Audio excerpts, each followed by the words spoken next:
Bienvenidas y bienvenidos a una nueva conversación dentro del ciclo Aquí se piensa Chile. Aquí, en un estudio dentro de la Casa Central de la Universidad Católica de Valparaíso, vamos a conversar. Hemos conversado sobre distintos temáticas relevantes a nivel nacional, pero pensadas desde la región. Ese es el espíritu del programa. Y estamos transmitiendo además desde un estudio que está arriba del estudio donde se hizo la primera transmisión en vivo de la televisión chilena.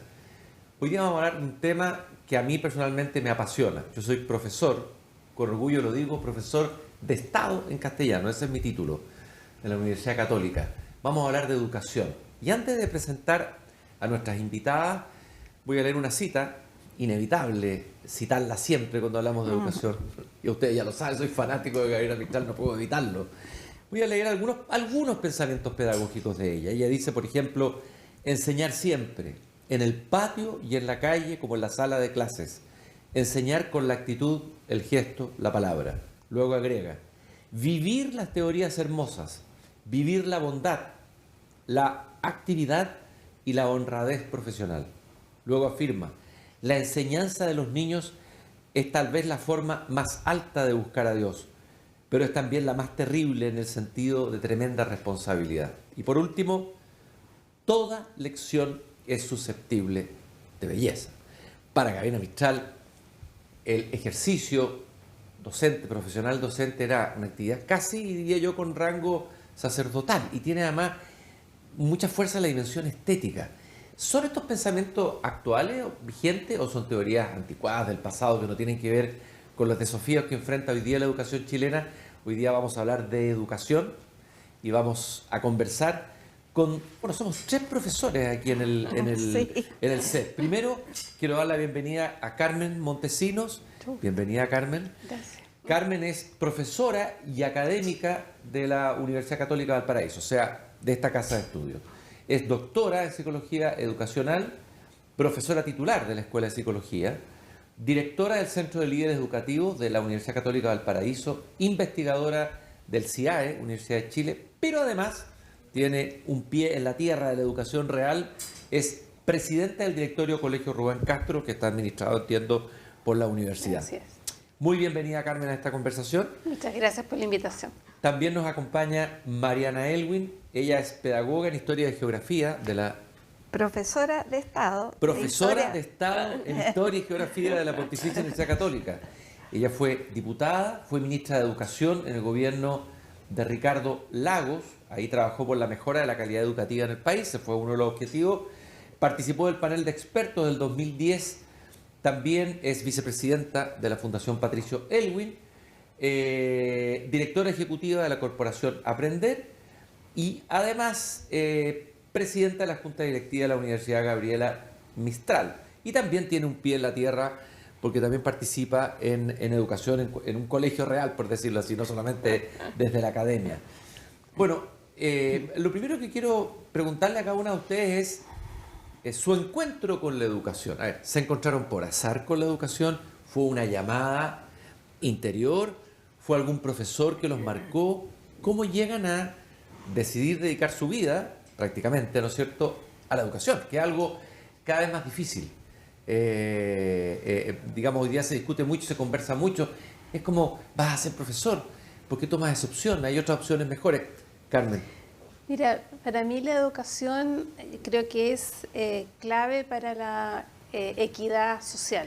Entonces mi pasión por la educación tiene que ver con que yo tuve el privilegio de estudiar en un muy buen colegio y que me abrió muchas puertas. Y creo que nosotros debemos generar para todas las personas, todos los estudiantes, oportunidades de desarrollarse plenamente. Por lo tanto, la educación para mí es la clave para la felicidad individual, pero si la felicidad individual se transforma en bienestar colectivo es muy importante. Entonces yo llegué a la educación porque quería un mundo mejor y pensaba que la educación iba a proveer esas oportunidades para todos.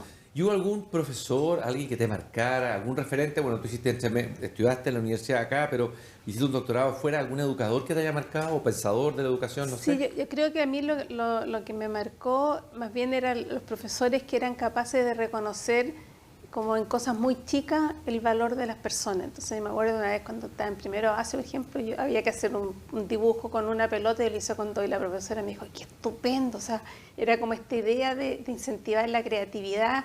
Y también cuando después estudié más adelante, siempre los profesores que me marcaron aquellos que me dejaban ser libre, que me incentivaban a pensar más allá de lo que me habían dicho, como me habían enmarcado. Entonces, estos profesores que dan libertad para que uno desarrolle plenamente, yo creo que esos son los profesores que me marcaron. Y de esos hay muchos. Yo creo que el buen profesor hace eso y hay muchos buenos profesores. Siempre nos focalizamos más bien en el vaso medio vacío, pero en rigor hay muchos buenos profesores y por eso yo creo que es importante trabajar para que las condiciones estén para que desplieguen eso, porque si ellos pueden desplegar eso, sus estudiantes también van a poder desplegar sus potenciales.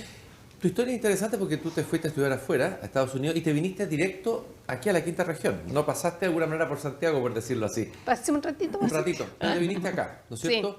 Ese cambio desde allá, desde la potencia que es Estados Unidos a la región, ¿qué significó y qué ha significado en tu desarrollo como educadora y como estudiosa de la educación? Mira, bien interesante porque yo viví en Santiago toda mi vida, me fui a Estados Unidos, hice un doctorado, después me quedé trabajando allá como profesora, llegué a la profesora titular allá y me volví a Chile a trabajar justamente con Mariana en el Ministerio de Educación a cargo de un programa de formación de profesores. Y de ahí se dio la oportunidad de venir a trabajar a la universidad y la verdad que yo no quería volver a Santiago, que es una universidad muy grande, y quería estar como también mirando Chile desde la región, o sea, hacer un aporte desde la región. Mucha gente en ese momento me decía, oye, qué bueno que vengas a Chile porque eres como un puente entre, como dice, el primer mundo, Estados Unidos, que tiene un desarrollo social muy importante, y Chile, que en ese minuto, como tú dices, estaba empezando a fortalecerse todo lo que es la reforma. Entonces yo, de alguna manera, me tocó hacer una especie de puente entre esos dos mundos. ¿Qué piensas de Gabriela Mistral, lo que acabo de leer de ella? Si tú lo miras, uno lee estos textos, hoy día se habla poco de eso, se habla poco de la belleza, se habla poco de la enseñanza como la forma más alta de buscar a Dios, esta idea de enseñar siempre. ¿Qué es lo vigente y qué es lo no vigente en el pensamiento de Gabriela Mistral? Totalmente vigente. De hecho, yo cuando muchas veces hago una pequeña introducción a mis presentaciones, parto con alguna cita de ella, porque creo que efectivamente lo que ella dice de criar a niños ajenos, o sea, hacerse responsable de otros niños, de los niños de otras personas, es una responsabilidad tremenda. Y por eso es muy importante que los profesores tengan conciencia de esa responsabilidad. Ser profesor no es solo un trabajo, también es una responsabilidad social tremendamente importante. La belleza, como te decía, de esto de poder acercarse a desarrollar al otro, o sea, el reforzar la humanidad del otro, que en el fondo es la parte como más religiosa, yo creo que también es muy importante. Por lo tanto, cuando empezaste la conversación citándola, pensé, bueno, yo también la cito. También hay otras poesías de Pablo Neruda que también me gustan mucho, porque también siempre están como esta idea del potencial que tiene la gente para crear, para pensar, para hacer. Mariana Elwin, ¿cómo llegas tú a la educación? ¿Es un vocar, es una llamada interna, alguien que te marca, alguien en la familia? ¿Cómo fue? ¿Cómo es tu historia con la educación? O sea, yo siento que fue algo bien innato. Yo tenía 10 años y sentaba a mis hermanos que eran menores y les hacía clases. Me encantaba. Y bueno, mi padre hacía clases. Profesor.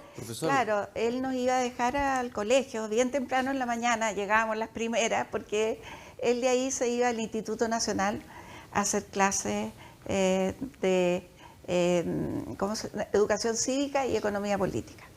Y también mis abuelos, mis dos abuelos fueron profesores. Uno fue profesor de historia y otro de castellano. Después fueron abogados también, pero uno fue director de un liceo en Antofagasta, el papá de mi mamá. Entonces yo creo que lo llevaba un poco en la sangre y me marcó el colegio también. Es bien notable, en mi curso, muchas estudiamos educación. Una es rectora de la Universidad de Chile hoy día. Rosa de Bes. Rosa de Bes. En las Ursulinas, ¿esto no? Sí, en las Ursulinas. ¿Ya? Después, personas que nos hemos dedicado a la educación, yo creo que somos como 4 o 5. Y yo creo que nos marcó bastante una profesora que era monja en ese tiempo, después... ¿Una monja alemana? No, era chilena. Ya. Yo creo que por eso nos marcó, porque era la que nos mostró un poco esta rebeldía de los fines de los 60. Ella se salió de monja, pero siguió siendo profesora y una mujer muy espectacular, Isabel Infante. ¿Y en qué los marcó? Yo creo que en la pasión por transformar el mundo también. O sea, esa dimensión que también le da un sentido a la educación, como decía Carmen. Es como, no solo que tú tiene que ver con el amor a los niños, es dotar de un sentido más trascendente también a la educación, como un instrumento que permite una vida mejor, de las personas y de las sociedades. Yo creo que eso fue lo que nos marcó. Además, la belleza. Era una persona que le gustaba la poesía, que era culta. Bueno, ella vive todavía y en realidad fue una persona que nos marcó mucho. Tú no solamente entraste a pedagogía, sino que además después entraste en la política, y a través de la política entraste tal vez en la tarea más ruda de todas. Se ha dicho que ser ministro de Educación junto con ser ministro de Interior probablemente son algunos de los cargos más expuestos. Bueno, ¿Cómo fue esa experiencia de tener que encarnar, a lo mejor lo que habías soñado y pensado, pero en políticas públicas, en tensiones, en el Estado? ¿Cómo fue tu paso por ahí? Interesante, porque antes yo fui diputada y estuve en la Comisión de Educación. Entonces yo iba todas las semanas al Ministerio de Educación, porque una vez a la semana teníamos reunión con el ministro. Eran hombres en ese tiempo, me tocaron 3, yo creo. Y ¿tú fuiste la primera ministra mujer de Educación? No, antes fue la Mónica Madariaga y hay más anterior. Antes también hay otras en los gobiernos radicales. No me acuerdo quién, pero no fui la primera. Y la verdad es que entonces yo estaba como familiarizada con las tareas del Ministerio de Educación, con la jornada escolar completa, con, por ejemplo, que los directores fueran elegidos hasta ese momento. Hasta el 96 los directores eran los mismos que había dejado la dictadura y eran vitalicios. Bueno, en fin, estaba muy familiarizada con educación. Ahora, igual, cuando el presidente Lagos me llamó, yo me aterré. O sea, dije, esto es demasiado. Pero yo creo que fue de lo que he hecho en mi vida, de lo más estimulante. De verdad es un lugar donde uno siente que puede hacer cosas, aunque uno quisiera hacer mucho más de las que se hacen, porque los tiempos políticos al final son más lentos que las necesidades, pero es un lugar donde uno puede hacer transformaciones. Leíamos el pensamiento de Gabriela Mistral. A ver, ¿qué te parece esta idea que leímos? Hay muchas más, pero esta idea de enseñar siempre, esta idea de vivir las teorías hermosas, ¿no? La forma más alta de buscar a Dios. Bueno, parece tan yo creo que hoy día hay como un discurso y un sentimiento de que es una profesión agobiante, y que está llena de reglas. Hay demasiadas leyes, demasiados reglamentos, demasiada burocracia, que hace perder el sentido de la educación. Y a mí me parece que Gabriela Mistral apunta a lo más profundo y apunta a eso que le da alegría de ser profesor, que a uno le gusta trabajar con los niños, con los jóvenes, ya con los universitarios, que tiene que ver con expandir las posibilidades de las personas. En el amor, en la belleza, en el enseñar siempre, con el testimonio también. Bueno, y nadie es perfecto, todos enseñamos con nuestros testimonios buenos y malos. Y Gabriela Mistral, interesante porque estamos transmitiendo aquí desde la región, desde Valparaíso, pensando Chile en la región, y ella fue, por decirlo así, una pensadora regional, es decir, toda su riqueza viene del arraigo con un territorio, con una tierra, con Valle del Elqui, etcétera, ¿no? Pensó desde ahí. Quiero que partamos haciendo así en grueso. Tú hablaste del vaso medio lleno y el vaso medio vacío en educación, ¿no? Tú hablabas ahora de esta visión a veces pesimista que hay o agobiante de la educación. Veamos cómo está el vaso de la educación chilena después de todas las transformaciones, las reformas. Hay algunos que dicen que Chile se la ha pasado de reforma en reforma a través de las décadas. ¿Cuál es el balance hoy? ¿Tiende a primar? Uno lee en los diarios, los artículos, una visión pesimista de que hemos retrocedido, de que los índices, no sé, desde la lectura, en los más niños han bajado, de que los profesores no están preparados, no tenemos profesores. ¿Cuál es tu mirada en bloque, tu diagnóstico? Si alguien te preguntara desde afuera, un medio, un programa de televisión, no sé, norteamericano, viniera y te preguntara cuál es tu diagnóstico de la educación en Chile hoy, en el 2024. Bueno, yo creo que una parte positiva es que hoy día hay muchos más niños y niñas en las escuelas que habían antes. Piensa tú que Chile tiene unos niveles de cobertura sobre el 95% en ¿Superiores al todo el resto de Latinoamérica o no? Tengo entendido que sí. Entonces, eso es muy importante. Yo creo que entonces, pero el tener una diversidad más amplia también te genera más dificultades y más desafíos. Entonces, por lo tanto, yo creo que hay que partir porque el desafío que tenemos es un buen desafío en la medida que estamos tratando de que toda nuestra población en edad escolar esté en los colegios. A eso se agrega la población inmigrante, los inmigrantes. Además, que no es menor la cifra ahí, ¿no? Exacto. Entonces, la pregunta es cómo avanzar. El desafío es que nosotros, como decías tú, no avanzamos tan rápido en política ni en información como van siendo los cambios en la sociedad. Entonces, siempre vamos como un poquito desfasados y vamos atrasados. Entonces, eso genera más complejidad.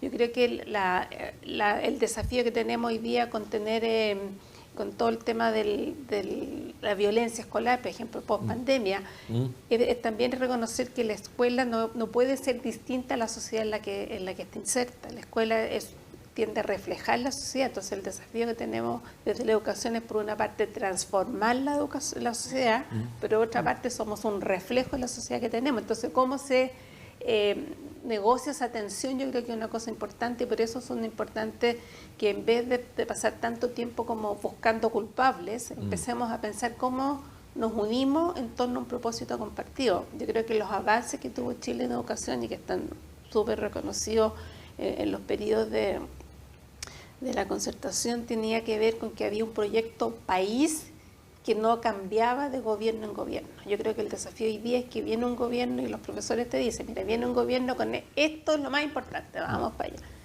Cambia a los 4 años y dicen, no, eso no es importante, ahora vamos para el otro lado. Entonces, el no tener un proyecto país de largo plazo, yo creo que es lo que hace que hoy día tengamos esta crisis en educación. Las reformas yo creo que eran necesarias porque en realidad en ninguna parte del mundo teníamos las inequidades que tenemos hoy, producto de políticas, no eran productos sí porque la sociedad es inequitativa, o sea, habían ciertas políticas que efectivamente agrandaban la inequidad. Pero el desafío mayor es que ese proyecto país que había como que duró lo que duró los 30 años, creo. Como 20. 20. Sí. Hoy día no se ve, entonces se ve discontinuidades que hacen muy difícil avanzar, creo. Esa es como mi opinión. Tú, Mariana, has sido bastante crítica, te leí en una entrevista a propósito de la última reforma. No tenemos ni mejor calidad ni mayor inclusión. O sea, que más bien uno tiene la sensación que o sea estancado o hemos tenido un retroceso. No, yo creo que estamos estancados, pero ¿Ya? estamos estancados desde por lo menos 10 años. ¿Estancados en qué? Mira, yo creo que la política pública ha estado muy centrada en hacer cambios institucionales, en poner recursos, se han puesto recursos, o sea, los recursos han aumentado más del 50%, o sea, no hay ningún sector en Chile que haya aumentado más sus recursos. Sin embargo, no se ha atendido a los colegios reales en el sistema escolar. Y los recursos han ido fundamentalmente a educación superior. El énfasis debería haber estado en la educación temprana, ¿eso es lo que tú afirmas? Yo creo que el énfasis siempre tiene que estar en la educación temprana, porque es donde más fácilmente se rompen las brechas. Si tú tienes un niño que nace en una comuna donde el promedio de vocabulario que maneja a los 5 años son 500 palabras, y otro que nace en una comuna donde maneja 3.000 palabras de vocabulario, bueno, tú eso lo puedes acortar, esa brecha, antes de los 5 años con el sistema escolar. Se han puesto los recursos mucho más en educación superior. Siempre hay justificación, porque obviamente hay inequidades que se quieren resolver. Pero el problema es, por una parte, yo creo que la falta de prioridades claras, y por otra parte, comparto completamente con Carmen, que no hay una estrategia en educación. Y mira, al principio los ministros había 1 o 2 ministros por gobierno. Después empezaba a haber 4 ministros por gobierno. Esto era típico en América Latina. Y yo me acuerdo cuando yo iba a reuniones, los ministros todo el tiempo cambiaban. Nosotros durábamos 3 años, era mucho, pero hoy día eso no está ocurriendo. Y entonces los cambios en la política, el que no haya una línea central, no haya una estrategia y no sea prioridad el desarrollo educacional de los niños, sino que solamente mirando la equidad mirando la desigualdad, nada más que en la educación superior, a mí me parece completamente equivocado. Toda esta polémica que ha habido a partir de la región de Atacama, el traspaso de la SLEP, esta transición, ¿tú estás de acuerdo con la esencia de esa reforma o de ese cambio? Mira, ¿qué ha pasado? ¿Cuál es tu diagnóstico? A ver, yo no habría hecho ese traspaso. O sea, de hecho hubo 2 estudios antes, una comisión grande en la cual yo participé y un estudio de Mario Marcelli y la Dagmar Raczynski sobre el sistema municipal, y ellos llegaron a la conclusión de que había que hacer reformas grandes, pero manteniendo el sistema municipal. Bueno, se optó por otro camino. Y yo creo que no hay que volver atrás. O sea, si nosotros ahora quisiéramos hacer una nueva reforma para establecer... Una contrarreforma, por decirlo así. No, por favor, si no resistimos más reformas. Mira, en el mundo hay distintos sistemas de educación, unos más centralizados, otros más descentralizados, unos con más educación privada, otros con menos educación privada. Lo que hace que el sistema funcione es que las escuelas tengan buenos liderazgos, buenos profesores, autonomía para gestionar y que tengan apoyo de la política pública para desarrollarse, para desarrollar innovaciones. Y eso con cualquier sistema. Por lo tanto, por favor, no legislemos de nuevo sobre educación. Ahora, por ejemplo, hay una ley sobre convivencia escolar. Yo digo, ¿es necesaria una ley sobre la convivencia escolar? La convivencia escolar no requiere ley, requiere apoyo a las comunidades educativas para poder enfrentar la realidad que se está viviendo, con niños metidos en bandas delictuales, con temas de violencia escolar, con familias muy desestructuradas. Bueno, pero ayudemos a los establecimientos le tiramos esa carga a los establecimientos sin apoyo. Entonces, pero en vez de eso, decidimos hacer una ley. Yo de verdad creo que esta añoranza por las leyes en la cultura latinoamericana... El legalismo. Sí. Carmen, te voy a preguntar cuál es tu visión de la deriva hacia la SLEP, cómo se ha dado, pero desde una mirada regional, desde la mirada más desde las regiones. ¿Es positivo esto? ¿Y qué hay que hacer para que esto sea positivo y tenga incidencia y mejore la calidad de la educación en las regiones? ¿Cómo lo ves tú? Mira, yo creo que efectivamente el estudio que menciona muestra que hay demasiadas inequidades a nivel de los municipios. Por lo tanto, tenías municipios que tenían capacidad de ofrecer una educación de calidad y otros que no tenían esa capacidad, y era muy difícil que la tuvieran por un tema de tamaño. Por lo tanto, era necesario consolidar algunas comunas que no iban a tener nunca la capacidad para ofrecer una educación de calidad. También estaba súper politizado. O sea, una de las cosas que sabemos en el mundo es que cuando el acceder a un cargo de director, por ejemplo, es un favor político y no es una tarea profesional, también es un problema. Por lo tanto, eso también yo creo que se aborda al tener un sistema como el que estamos proponiendo de los SLEP.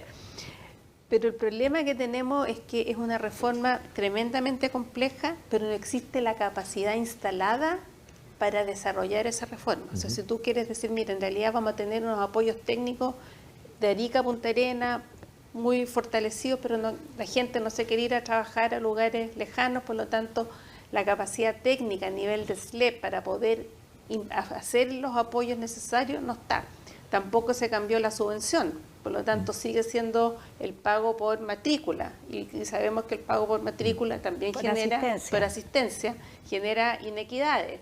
Entonces hay una serie y competencia más que colaboración. Entonces yo creo que existe el SLEP está pensado desde una posibilidad de resolver ciertos problemas, pero crea otros. Un poco lo mismo que dices tú, la cantidad de regulaciones, de normas, de accountability que tiene, agobia, y entonces la gente hoy día en los SLEP está más pasada, preocupada del tema administrativo que del tema pedagógico, porque la ley fue hecha pensando en un nivel de accountability tremendo. Entonces está el convenio de desempeño acá, que tiene que ver el otro convenio de desempeño y el otro y el otro. Entonces, parece Kafka esto, Kafka en la educación. Te quería tirar otro tema para que también tú lo tomaras, aprovechando que estoy contigo ahora, la cantidad de niños que están fuera del sistema. Hay una cifra, tú también lo has señalado en alguna entrevista, que no es menor. No sé cuántos sabemos, no sé si hay ahí un hoyo negro en la educación chilena, pero ¿cómo se aborda eso? ¿Cómo lo han abordado otros países? ¿Cuál es la mirada que tú ves? ¿Y en la región cómo está eso? Sí, mira, es interesante porque yo me inscribí en una red de Estados Unidos que se llama Attendance Work, que es una como ONG, me imagino, que se dedica específicamente al tema de asistencia. Y mucho de lo que ellos proponen son trabajo con los apoderados. Y eso aquí yo siento que en Chile como política falta. Nosotros no tenemos una política, la política de reactivación del trabajo, los apoderados no es tan fuerte como debería ser. Entonces, por ejemplo, yo he hecho estudios y me dice, usted llama al apoderado para retarlo porque no vino su alumno, no va por ahí. En cambio, si llama al apoderado para decirle todo lo que usted puede acceder a su hijo, cuando viene al colegio, mejor va por allá. Entonces, en el fondo nosotros no tenemos una política de vinculación de los apoderados, que al final del día son los que deciden si los niños van o no van. Tenemos una política como de vinculación con el estudiante. Yo creo que ahí hay una oportunidad que se pierde. Y lo otro que también yo creo que lo que pasó en pandemia es que los estudiantes fueron dueños de su tiempo. Ahí hay un cambio paradigmático, digamos. Y cuando tú estás un año siendo dueño de tu tiempo, no estás tan disponible para estar 8 horas o 4 horas, 6 horas a cargo de otra persona. Entonces, ¿cómo tú haces la transición y haces una oferta educativa en enseñanza media que invite a los estudiantes a ir a la escuela? Yo creo que ese es otro desafío. Yo creo que la educación media en Chile tiene un tremendo desafío de actualizarse a las nuevas culturas juveniles. Yo creo que ahí hay un debe enorme. Seguimos haciendo un liceo como si los niños no hubieran cambiado, como los jóvenes no se hubieran cambiado. El otro día fui al Liceo Barros Arana, porque hicimos un congreso de educación y ellos querían conocer el colegio. Oye, y los niños de este liceo hablaban inglés espectacular. Yo dije, me llamó mucho la atención. Entonces les pregunto, ¿y ustedes por qué hablan tan bien inglés? Y ahí me di cuenta que el mundo digital de estos niños es en inglés. Claro. Entonces ellos hablan inglés porque viven en un mundo digital que es en inglés. Y eso es solo para ejemplificar que los jóvenes de hoy día necesitan otros liceos, otro currículum, otros profesores. Y yo creo que ahí nosotros no estamos dando el ancho como Ministerio de Educación, como universidades tampoco. Hubo un plan de reactivación, está el plan en marcha educativa después de la pandemia. Sí. ¿Qué ha pasado con esa reactivación? ¿Hay efectivamente reactivación? Y también engarzarlo con lo que estábamos conversando recién, Mariana. Mira, no es muy visible en todo caso. Yo no digo que no exista, pero no se nota. Yo trabajo con establecimientos educacionales en La Pintana, en Los Espejos. Yo no he visto nada. Sí creo que este es uno de los problemas más graves que tiene el país y que la política pública que hay para involucrar a los niños, revincular a los niños en el sistema educacional y que han aumentado, no es suficiente, o es muy insuficiente.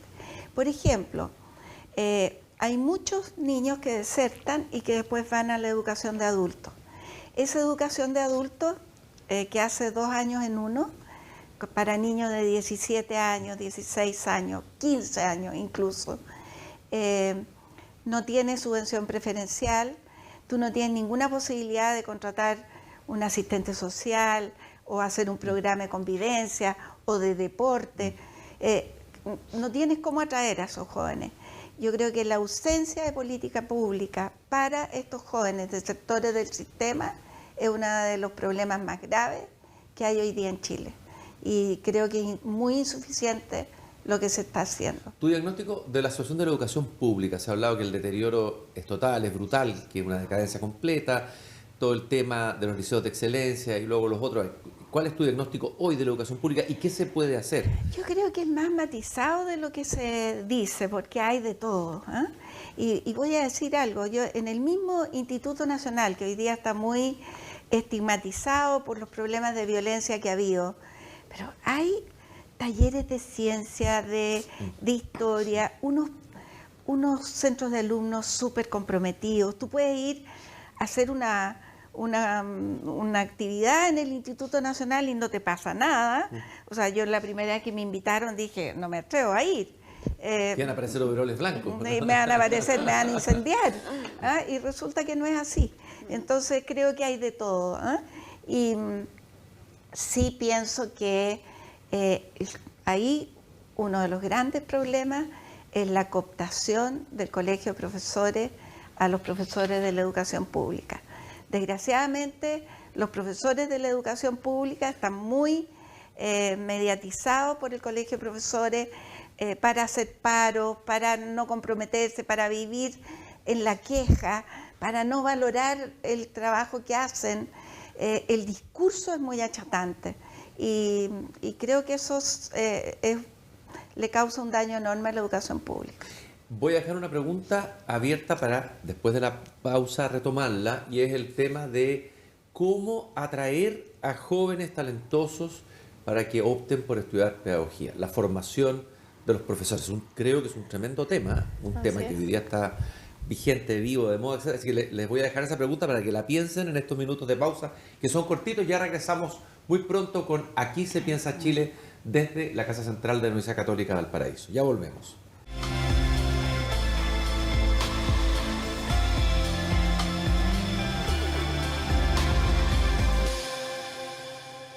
Seguimos conversando desde un estudio de televisión en la Casa Central de la Universidad Católica de Valparaíso, en Aquí se piensa Chile, pensando Chile desde las regiones.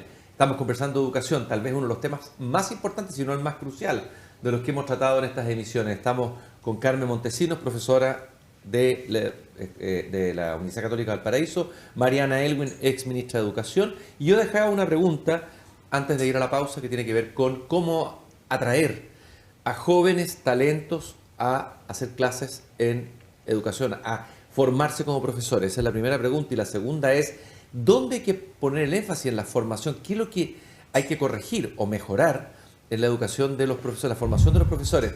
Tú dabas el dato de tu padre, destacado abogado, que hacía clase en el Instituto Nacional. O sea, destacadas figuras estaban comprometidas con la educación, haciendo clases, no sé, un Nicanor Parra haciendo clases, siendo inspector en el Barros Arana. En el Barros Arana, etcétera. Sí. Carmen, yo sé que es un tema que te interesa a ti. Sí, bueno, de hecho, hace poco tuvimos un seminario internacional al respecto de cómo atraer a personas a la carrera de pedagogía.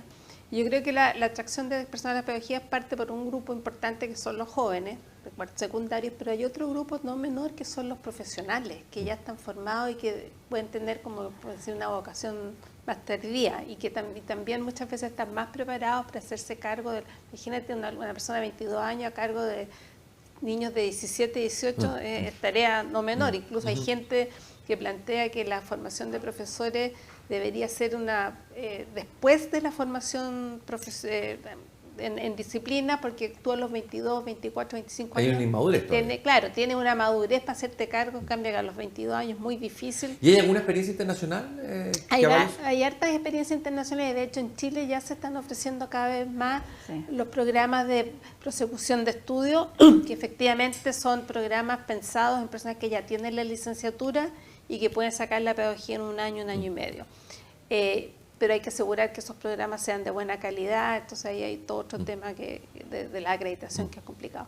Entonces, por una parte está como también reconocer que hay un potencial pool de personas que podrían ser profesores y que deberíamos también estar viendo cómo las atraemos a la profesión. Y con los jóvenes yo creo que lo importante es reconocer que la generación ha cambiado y eso es como interesante. Hay personas que hacen estudios generacionales de que antes uno pensaba como estudiar para la vida. Hoy día la gente dice voy a estudiar esto para trabajar unos 5 años y después voy a ver qué hago. Entonces también hay que reconocer que las personas hoy día buscan en el trabajo una cosa distinta a la que buscaban antes. ¿Y cómo entonces nos hacemos cargo de esta diversidad de intereses? Hay gente que está planteando, por ejemplo, que lo que tenemos que transformar es la profesión docente, cómo se piensa el trabajo docente. Dejar de pensarlo como un trabajo aislado, pensarlo como un trabajo en equipo. Es como pensando que en medicina siempre es un trabajo interprofesional, donde tienes al médico, a la enfermera. En educación, trabajar en equipo es fundamental, Claro. me parece a mí, ¿no? Clave. Pero no nos formamos en esa Claro. línea, porque tú estudiaste castellano y nunca estuviste con un profesor de 8 Nunca. nunca. En cambio, que si tú pensaras en la formación de profesores para el trabajo interdisciplinario, lo harías de una manera muy distinta y la gente también se sentiría a lo mejor trabajando y manteniéndose motivada porque tendría otros desafíos. Ahora, ¿cómo hacemos para atraer a esos jóvenes talentos? ¿Subiendo el puntaje de ingresos? ¿Qué es lo que se hace? ¿O eso no es la medida? Bueno, hay estudios que muestran que pasado un cierto umbral, da lo mismo si tiene 620 o si tiene 650, pero tiene que haber un umbral mínimo, porque la tarea en sí es muy compleja. O sea, dicen que ser profesor es una de las tareas más complejas porque tienes que estar simultáneamente pensando en el estudiante, en el currículum, en la política, en la ley de convivencia. Son muchas cosas son las que tienes que estar tomando decisiones muy rápido. Entonces necesitas formar buenas personas. Y es cierto que si lo proyectamos en el tiempo vamos a empezar a tener carencia. Estamos teniendo carencia de profesores en distintas disciplinas y que en algún momento esa carencia de profesores va a ser dramática en el sistema. Así se proyecta, pero el tema es que eso se proyecta no solamente por la baja matrícula, sino también por la alta deserción temprana. Y la alta deserción temprana tiene que ver con las condiciones para el trabajo docente. Una de las condiciones, por ejemplo, tiene que ver con el tema del apoyo a los directores. ¿Ya? En qué medida los colegios hoy día apoyan al profesor Nobel para que desarrolle y fortalezca las competencias iniciales que tiene la universidad. Por lo tanto, hoy día tenemos que pensar cuáles son las condiciones que permiten mantener a los profesores, porque una cosa es atraerlo, que hay un problema, pero también hay un problema con la retención y sobre todo de los profesores más efectivos. Una anécdota, pero mi hija era profesora aquí en Chile y se aburrió no de los niños, se aburrió de los adultos. De los pares. De los pares, sí. Porque ella... O de los jefes. O de los jefes, claro. Porque no estaba en las condiciones para hacer que ella sintiera que su trabajo era valorado. No obstante, adora a los niños, le encanta y se fue a Estados Unidos y es profesora allá. Ella siguió trabajando de profesora en las escuelas más complicadas de Washington. Ahí estamos perdiendo talento. Claro, y ella sigue trabajando ahí, está feliz ahí, como te digo, y ahí se va a los lugares más complicados.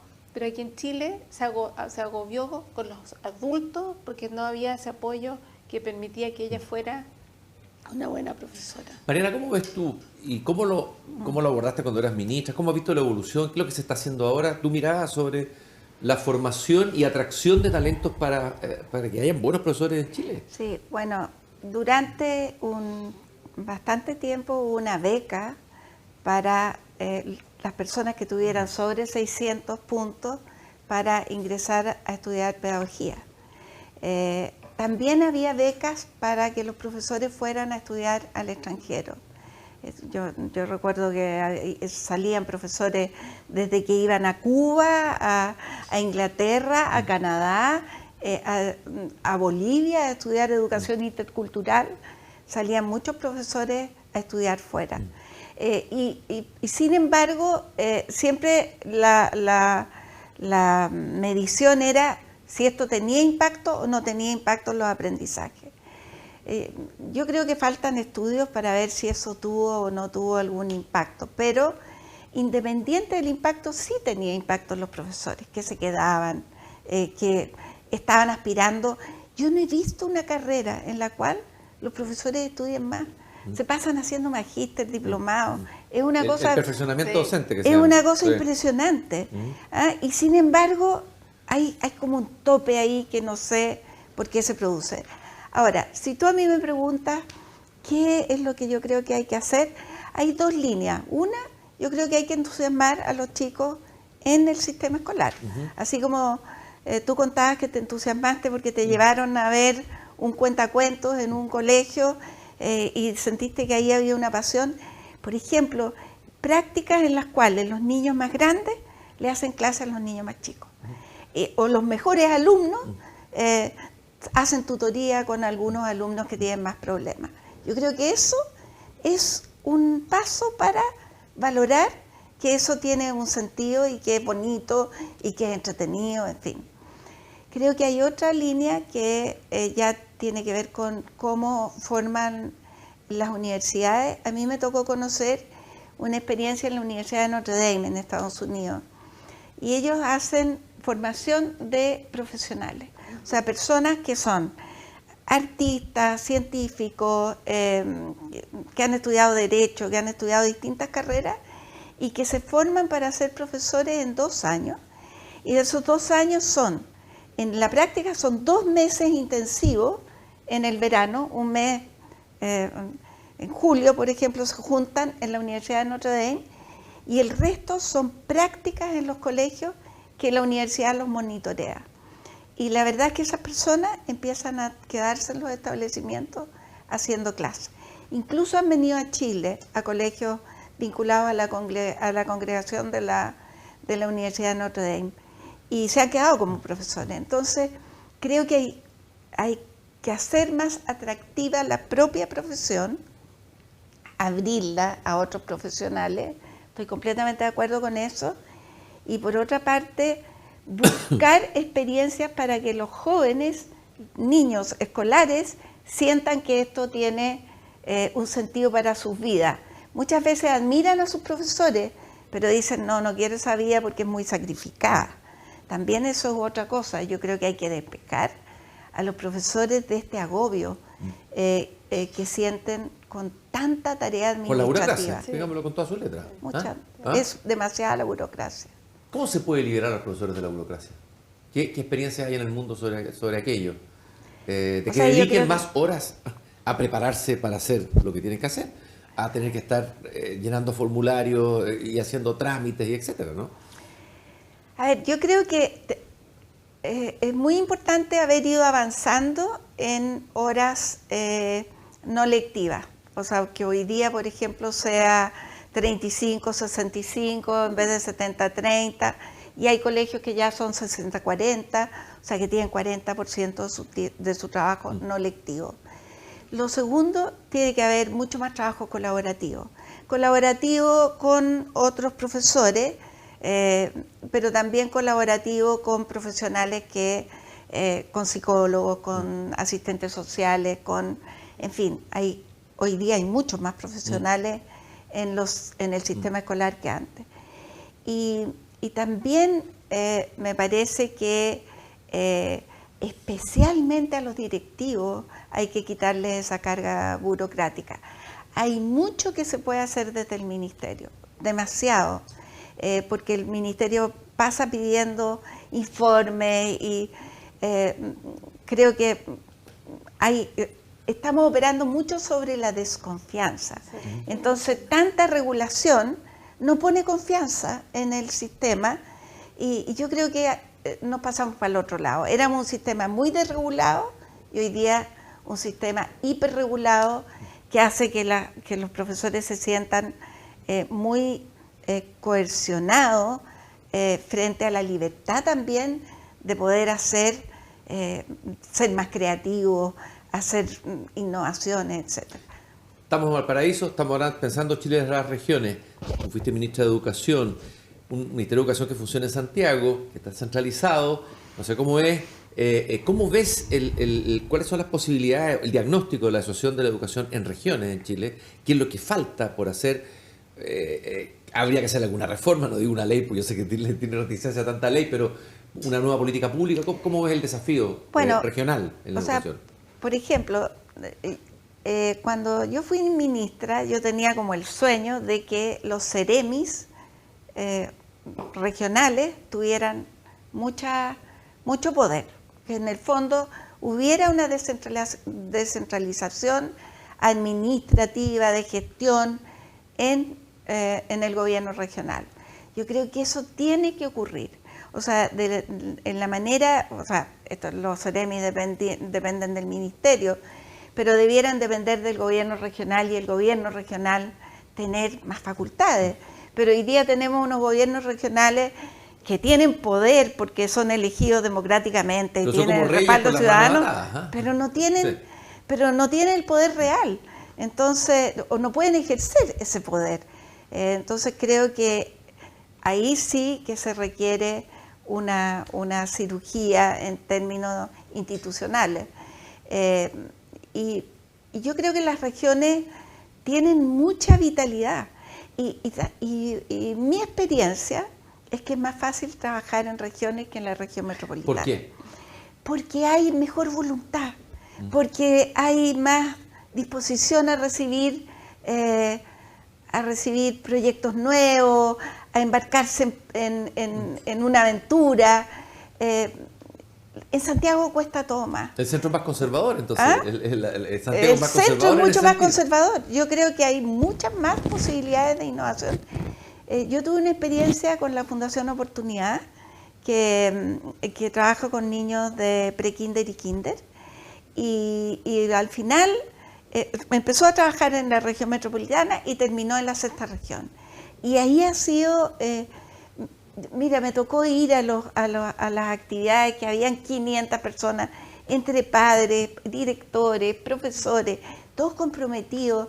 Una cosa más fácil que mover la región metropolitana, que está demasiado pesada para caminar en una dirección mejor. Carmen, tú estás viviendo en regiones, optaste por vivir en regiones, pensando desde la región, haciendo educación de la región. ¿Cuál es tu diagnóstico de lo que se podría decir? ¿Coincides con Mariana lo que planteó? ¿Cuál es tu mirada? Coincido plenamente. Yo creo, por ejemplo, una de las cosas que es interesante el CPIP, que es un buen ejemplo, porque el CPIP centralizadamente piensa como los programas de formación continua y después los distribuye a las universidades para que implementen. Pero uno podría pensar cómo se piensa desde la región y que cada región tenga su propio CPIP. Pero para que eso pase, otra cosa dijo Mariana y yo estoy totalmente de acuerdo, es el tema de la confianza. Yo creo que mucho de la burocracia se debe a la desconfianza hacia las personas y claro, hay ejemplos y casos donde uno dice, si en realidad no, tampoco se puede confiar tanto, pero la desconfianza es lo que te genera este exceso de leyes, este exceso de burocracia. Entonces yo creo que el desafío como país, no solamente educación, pero en educación muy importante, es cómo volvemos a ser una sociedad donde hay más confianza. Yo creo que lo que pasa de las regiones es que efectivamente, como es más familiar, la gente se conoce, también hay más confianza. Entonces también eso hace que la gente esté menos como a la defensiva y esté más abierta a la innovación y al cambio. ¿Hay algún ejemplo de experiencia regional que tú conozcas, educativa, interesante, que sea como un brote verde de lo que es posible hacer si se descentraliza la educación, si se recupera la confianza, etcétera? Mira, nosotros como una de las iniciativas que han tenido los dos últimos gobiernos y que entendemos va a seguir con es la creación de los centros de liderazgo. Estos centros de liderazgo son consorcios de universidades que hacen una propuesta al ministerio respecto a cómo van a fortalecer las capacidades de liderazgo en el sistema escolar. Y ahí nosotros como instituciones tenemos mucha libertad para crear programas que están como pensados justamente desde las necesidades locales. Entonces nosotros, por ejemplo, los 2 años anteriores trabajamos en la región del Limarí. Y con esas comunidades escolares, con esos municipios, creamos un programa que trataba de responder a las necesidades regionales en fortalecimiento de las capacidades institucionales de la escuela. Ahora lo estamos haciendo aquí en San Antonio. Y es muy interesante, porque cuando tú te sitúas desde las necesidades regionales, locales, los aprendizajes son mucho más profundos, la participación es más significativa y te permite entonces aprender. Nosotros tenemos muchas experiencias a partir de estos centros de liderazgo donde la mano del ministerio no viene así, sino que al contrario, trata que nosotros generemos innovación, pero esa generación siempre la generamos con las comunidades locales. Quiero colocar a lo mejor un tema específico que a mí me preocupa. Yo soy profesor de castellano, profesor de lenguaje. ¿Cierto? Ahora lenguaje, sí. Los últimos resultados del término del aprendizaje de la lectura, la baja en el índice, tú hablas de la reducción del vocabulario, en fin, hay un problema serio en el aprendizaje del desarrollo y el aprendizaje del lenguaje, la lectoescritura, etcétera, en Chile. Sí. ¿Qué pasó ahí? ¿Por qué fallamos? Sí. Aparentemente teníamos buenos resultados antes en relación al resto de América Latina. ¿Qué nos está pasando? Seguimos teniendo mejores resultados que el resto de América Latina, ¿no? Pero están estancados nuestros resultados. O sea, Ahora, es un problema bien universal. Por ejemplo, yo estoy suscrita al País. ¿El Diario Español? El Diario Español, sí. Y no sé, la última semana han salido 2 o 3 artículos sobre el problema de la lectura en España.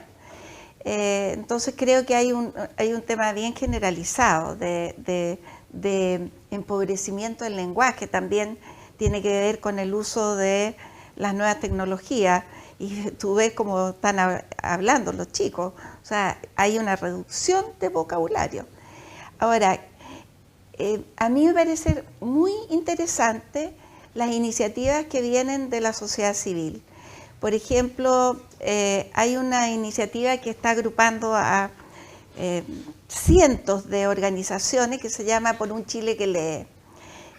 Y esta iniciativa tiene red de profesores del sector público, del sector privado, está involucrado el ministerio también, en el cual está promoviendo todas las iniciativas exitosas que hay para que los niños aprendan a leer en el momento oportuno, para que comprendan lo que leen, para desarrollar el amor por la lectura, el interés por la lectura, y creo que de ese tipo de iniciativas yo las tomaría como un gran plan en el cual, no sé, pusiéramos al país entero a buscar su tiempo de lectura. Yo creo que hay países que han hecho eso y que realmente logran incrementar la lectura en los niños. Hoy día se produce mucho, se editan muchos libros y entonces uno dice, ¿cómo hacer que además estos libros se lean? Tú planteaste ahí el tema del desafío de las tecnologías. Es una pregunta que les voy a hacer a las dos. En Suecia, acabo de leer, el Ministerio de Salud, me parece, sí, tomó la decisión de limitar el uso de celulares de cierta edad con medidas bien fuertes y draconianas, sí, según los tramos de edad. Sí. Hay una discusión en los países nórdicos, una discusión en Europa, en España, etcétera. En Chile está viniendo esta discusión, pero sin embargo estamos entrando en una civilización digital, lo que tú decías. Son generaciones que están formadas digitalmente. Nosotros somos inmigrantes digitales al lado de los nativos digitales. A ver, ¿cuál es tu diagnóstico de aquello? ¿Tú tomarías medidas tan radicales como las que tomaron en Suecia en relación al uso de los celulares o dispositivos digitales en clase? Uno dice que son herramientas pedagógicas. ¿Cuál es tu mirada? No, yo creo que todas las medidas extremas son malas. O sea, yo no creo ni en el uso libre de los celulares o que los profesores, ni tampoco en la restricción absoluta. Creo que se puede tener, por ejemplo, tú puedes trabajar en geografía con Google Maps y eso es algo que todos debieran aprender. hay tantas oportunidades de ver conferencias interesantes, etcétera. Pero lo que hay que restringir es el mal uso del celular. Los niños tienen poca madurez como para saber cómo lo usan. Por ejemplo, todos los temas de bullying, todos los temas de las redes sociales, del uso de las redes sociales, de que los niños duermen menos, que también yo creo que puede eso estar teniendo un efecto súper peligroso. Entonces, hay que buscar cómo tener la conciencia absoluta de qué es lo positivo y qué es lo que hay que evitar en los niños. De una entrevista, no sé si la viste en Arte y Letras del Mercurio de Santiago hace varias semanas atrás, a un psicólogo norteamericano que sacó un libro que produjo mucho impacto. Sí. Según él, el momento en que aparecen los dispositivos que usamos todos, nuestros aparatos digitales con los que andamos para allá y para acá, aumentó los problemas de depresión, suicidio, bullying, etcétera, que es correlativo. Y que también hay un decaimiento en el desarrollo cognitivo. ¿Estás de acuerdo con ese diagnóstico? ¿Qué es lo que dicen los estudios hoy? ¿Cuál es la mirada? Yo creo que efectivamente cualquier cosa que interfiere con la interacción social no es bueno, porque la interacción social te permite desarrollar múltiples habilidades, no solamente las cognitivas. Y entonces cuando tú empiezas a estar todo mediatizado por una tecnología, pierdes oportunidades para desarrollarte plenamente, para establecer este contacto. Es muy distinto mirarse a la cara, claro. Te fijas, que estar siempre mediatizado. Me acuerdo que, por ejemplo, cuando estábamos en plena pandemia teníamos los congresos todos online, pero todos decíamos, oye, pero las partes más interesantes de los congresos es cuando sales de la reunión, caminas por el pasillo y ahí vas conversando. Y eso necesita estar presente. Entonces yo creo que el desafío que tenemos es cómo aseguramos que las oportunidades de interacción cara a cara sean más amplias. Y lo que hace esta cosa del Internet es limitar eso, porque la gente sabe. Yo estaba pensando, por ejemplo, en términos de todos los celulares y todo, hay ciertas aplicaciones que son más problemáticas que otras. Entonces uno podría decir, mira, en realidad los niños pueden traer su celular, pero sin estas aplicaciones, porque pueden traer Google Maps, cosas que... Entonces es como tú limitas la interacción con ciertas aplicaciones más que cómo limita la interacción con la tecnología así globalmente, que es un poco lo que decías tú. En el último minuto vamos a hacer un juego que es que cada una le hace la pregunta a la otra. Una pregunta que tiene como educadora. Tú le haces una pregunta a Mariana Elwin, tú a Carmen. Una pregunta breve y una respuesta muy breve. Carmen, aprovechando que estás tú, una pregunta para Mariana. Pensando en lo que te queda, ¿qué crees tú que sería lo más importante que te gustaría aportar en la educación aquí en Chile? Yo creo que una de las cosas que a mí me interesa es pensar más en el escalamiento de las innovaciones que hay, porque hay muchas innovaciones y hay cosas que están pasando que son preciosas. Pero el problema es cómo escalan, y en educación eso es muy difícil. Por ejemplo, en la medicina, un médico descubre que lavándose las manos hay menos muertes en los partos, y eso se disemina por todo el mundo. En educación, un profesor descubre que los ojos de sus niños se exaltan con una actividad y no tiene cómo compartirla. Y la pregunta a Carmen, tuya. ¿Cómo estás viendo el proceso de formación de directores en Chile? Pues yo creo que una de las cosas que, como tú dijiste, empezó tarde, pero por suerte empezó, es reconocer la importancia que tiene el liderazgo escolar en Chile. Y el liderazgo escolar pasa por la dirección, pero también pasa por los profesores líderes. Yo creo que una de las deudas pendientes que tenemos en política de desarrollo docente es fortalecer el liderazgo de los profesores. Los profesores pueden ejercer un liderazgo tremendo con sus pares, y de hecho son quienes al final bajan las cosas a ese nivel y modifican los cambios.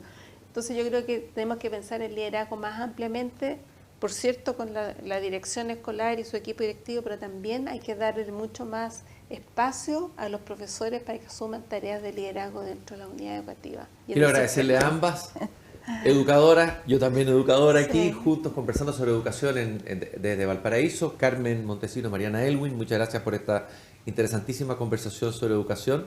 Ustedes.